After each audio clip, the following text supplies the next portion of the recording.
Bonjour, je suis Nina, la van expert Mercedes-Benz du groupe Klim à Sercasté. Aujourd'hui, on se retrouve pour une présentation intégrale et complète du Marco Polo afin de vous donner toutes les astuces et tips pour partir en week-end avec ce véhicule de loisirs de la gamme Mercedes-Benz. Le premier module du Marco Polo est le module de la cuisine où on retrouve un évier, 2 réchauds à gaz et une glacière d'une contenance d'environ 60 litres. Pour une bonne utilisation des réchauds à gaz, pensez dans un premier temps à bien ouvrir la fenêtre pour permettre une aération. Pensez à relever le sommier et bien relever la plaque de protection.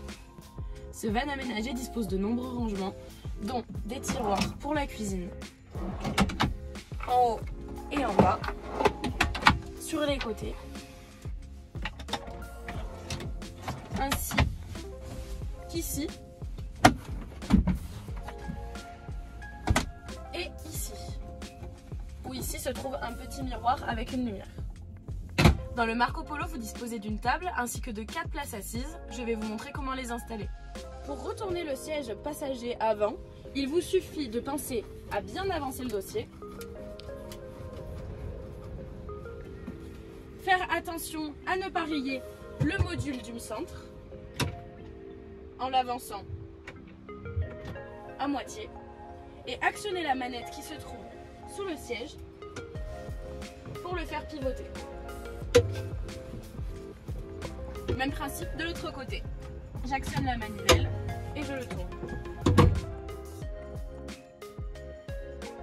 Une fois les sièges installés, il vous suffit de déplier la table en appuyant sur l'encoche ici, la faire coulisser, l'enclencher à nouveau, la soulever, pas plus haut que cela pour pas que ça décolle le joint, et défaire le plié qui se trouve en dessous. Pour trouver la bouteille de gaz afin de faire fonctionner les réchauds, il vous suffit d'ouvrir le premier placard, enlever la plaque et la bouteille se trouve juste en dessous. Pour vidanger les eaux usées, il vous suffit d'activer la petite manette noire qui se trouve sous les plaques de cuisson. Après cette manette, pour vidanger les eaux claires, il vous suffit d'activer une manette qui se trouve à l'arrière. Le Marco Polo dispose de 2 couchages, un en haut et un en bas. Je vais d'abord vous présenter celui du bas. Dans un premier temps, il faut avancer ces 2 sièges en tirant sur cette manette et en s'appuyant sur l'appui-tête. Les sièges à l'arrière du Marco Polo sont rembourrés pour un maximum de confort pendant la conduite. Mais pour le passer en mode lit, il faut d'abord les dégonfler avant de rebaisser les sièges. Les boutons de l'extérieur sont faits en haut pour gonfler, en bas pour dégonfler. Ça fait un léger bruit électrique.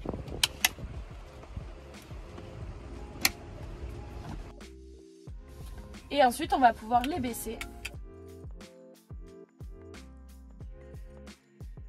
Ce Marco Polo est équipé d'une mezzanine qui s'ouvre manuellement. Donc pour cela, il faut décrocher les 2 petits clips qui se trouvent ici. Ensuite, vérifier que les 2 petites lanières qui retiennent le sommier sont bien décrochées.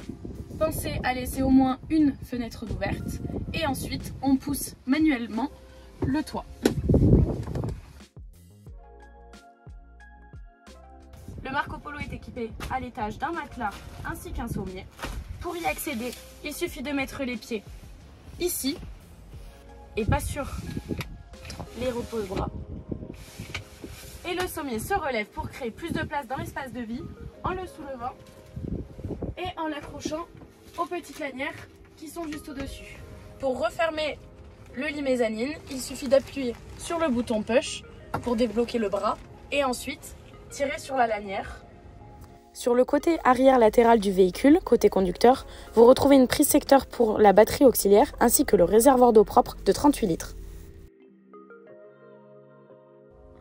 Pour pouvoir régler la température de la glacière et du chauffage à l'intérieur de votre Marco Polo, il vous suffit d'accéder à Mercedes-Benz Advanced Control sur le pavé tactile, où vous aurez un aperçu pour mettre l'éclairage, régler la température de la glacière, activer ou désactiver le chauffage, voir le niveau d'eau propre et d'eau grise, ainsi que le pourcentage de batterie additionnelle. Vous pouvez aussi régler tout ça dans les boutons du haut avec espace de vie, éclairage, alimentation et véhicule. Et pour terminer, voici comment installer l'extérieur du Marco Polo pour profiter du beau temps lors de vos week-ends.